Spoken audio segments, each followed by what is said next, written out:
Now to arguably the biggest name in modern-day ballet. Carlos Acosta is not just dancing in the Royal Ballet's latest production of Don Quixote, he's also the choreographer, and he's described it as his biggest challenge yet. Our arts correspondent Brenda Romanis caught up with him at the Royal Opera House.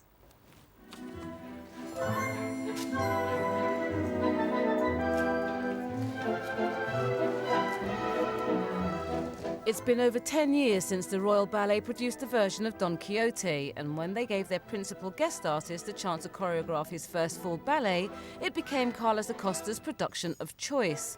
As his greatest challenge to date, he had a clear vision. What I wanted to do is have a production that it has its own distinction, that doesn't look like any other production out there. And so therefore I did my research, and then I realized how many possibilities you could bring into a production to make it more fresh.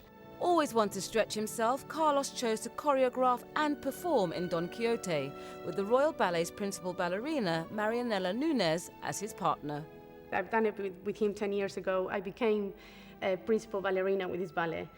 They promoted me to principal. So to come back to it 10 years later, is like a full circle. Now I have a little bit more experience, and so I can bring more to the role, and I think it's coming in a perfect spot in my career at the moment.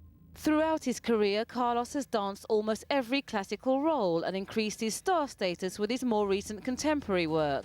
His desire to explore all areas of the arts has seen him write a novel which was well received, and next month he stars in the feature film Day of the Flowers. We're leaving now, so I came to say goodbye. Well, adios then, thanks for everything.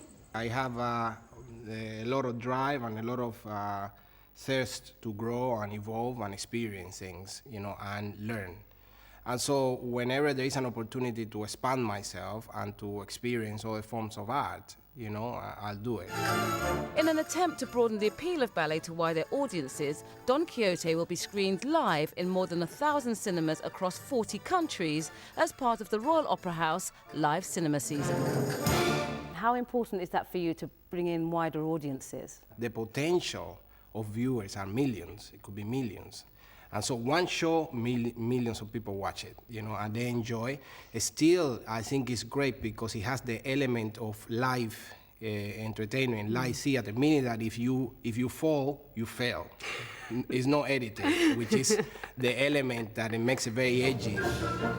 The live cinema screening of Don Quixote is on October the 16th. Brenda Romanis, BBC London News. Well, watching that is making me feel very lazy behind a desk. Save me, Peter, and tell us about the weather.